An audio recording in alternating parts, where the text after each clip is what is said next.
Hello my beautiful souls, welcome po sa ating tarot reading sessions. Keep in mind, general reading po ito, maaaring mag-resonate, maaaring hindi. Kunin nyo na lang po kung para sa inyo and leave the rest.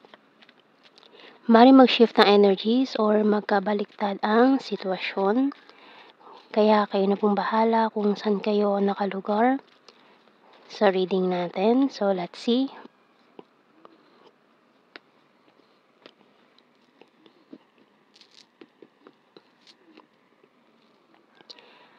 We have here the King of Swords and the Six of Pentacles. The Wheel of Fortune. King of Pentacles. Four of Cups. The Nine of Cups.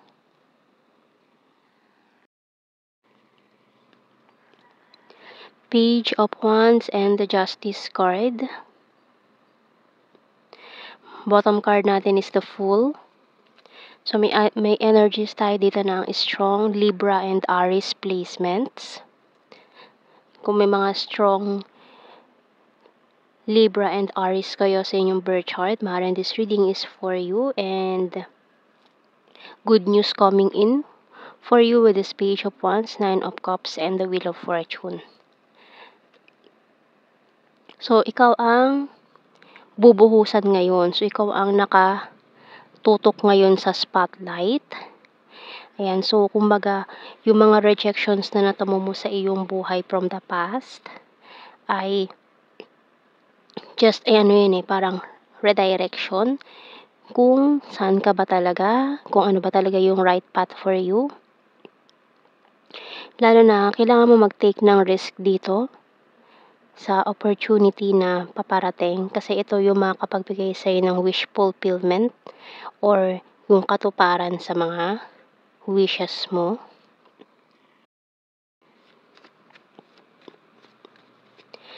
Tingnan natin signs and symbol cards.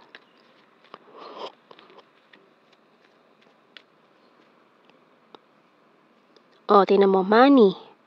So, ito magdadala sa'yo sa opportunity na ito na magbibigay sa'yo ng a lot of opportunity, abundance, prosperity, money.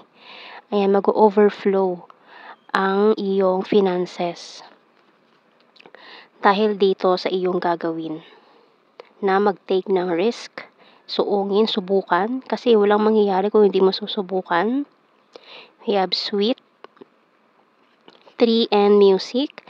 So, maring for some of you may kinalaman sa music industry itong papasukin mo.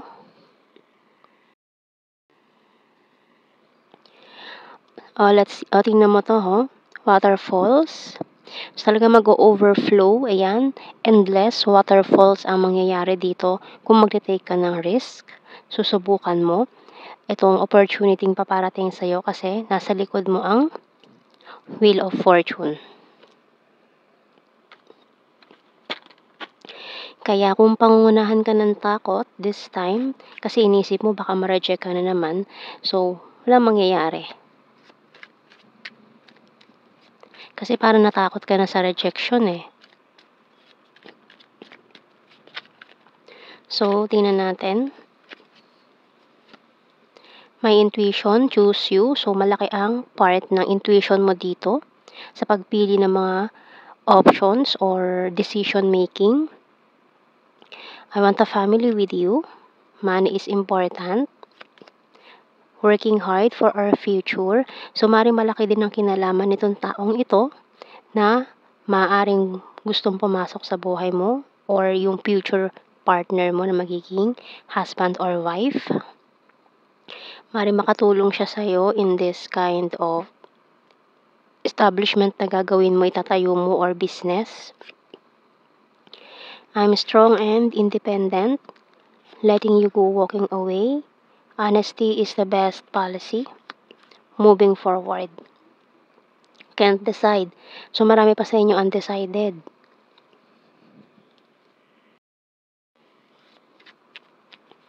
So, tingnan natin more messages here. Not available.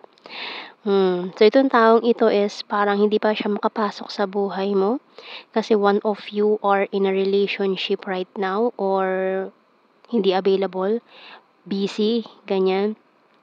Kasi yung third party hindi lang naman yan person, Puwedeng busy siya sa trabaho, sa family, maaaring breadwinner. Kasi ito yung energy niya, itong taong 'to na magiging future husband or wife mo. This person is a very hardworking person. Mas inuuna niya muna yung estado ng parents niya, pamilya niya. Gusto niya muna maging stable yung parents niya bago siya magpamilya. But this person really want you. I lost myself for a little while. I look for you everywhere. So, hinahanap ka na nitong taong 'to. The timing just wasn't right for us. So, nakilala mo na 'to from the past, itong taong 'to na makakatuwang mo sa buhay. Pero nung nagkakilala kayo, hindi pa right time. I want to tell you how I feel. So, this person really want you. And may feelings na itong taong 'to sa'yo, noon pa man. Pero hindi niya nagawang sabihin sa'yo kasi focus niya yung pamilya niya. Especially parents. I know I messed up everything. I feel you leaving me behind. Bottom card, I don't react when people mention you. So, kapag may nagtatanong sa kanya about you, dineded mo na lang niya kasi hindi niya alam kung ano ang isasagot. So, tingnan natin. Message ng Archangels. Spiritual Understanding by Archangel Raziel. I'm bringing you esoteric information and symbols and helping you understand spiritual truths. So, may mga spiritual connection pa dito sa inyo nitong taong to. So, let's see sa initials. Letter A, P, A, Y,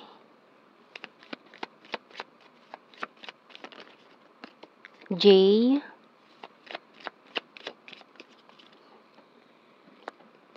H, E, Z. Bottom card R.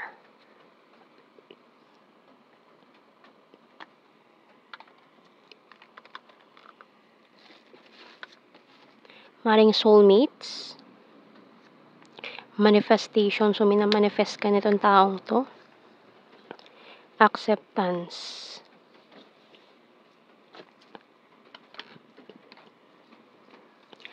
And tingnan natin.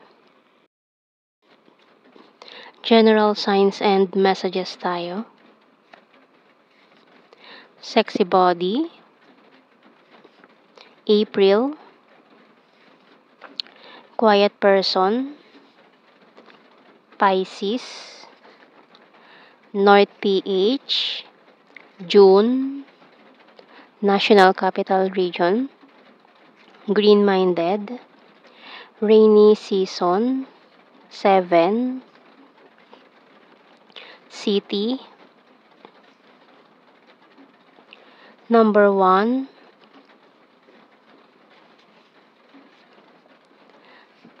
Flower and number 8. Beach. Divine Feminine. Capricorn. Eye contact. Scorpio. January and sarcastic.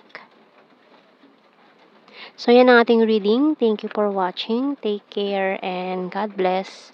See you in our next reading, guys. Bye-bye.